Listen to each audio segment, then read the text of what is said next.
PRN Sabah ke-17 telah melabuhkan tirainya dengan keputusan rasmi yang menggariskan satu realiti politik baharu di negeri di bawah bayu. Gabungan Rakyat Sabah, GRS di bawah kepimpinan Haji Jinor muncul sebagai gabungan dengan bilangan kerusi paling tinggi, iaitu 29 daripada 73 DUN.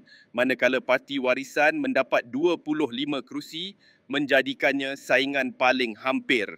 Malah kehadiran pelbagai parti kecil dan calon bebas yang memenangi kerusi menunjukkan bahawa suara rakyat Sabah kali ini mencerminkan keinginan kepada wakil yang lebih dekat dengan realiti tempatan, dan Haji Jinor telah mengangkat sumpah sebagai Ketua Menteri Sabah ke-17.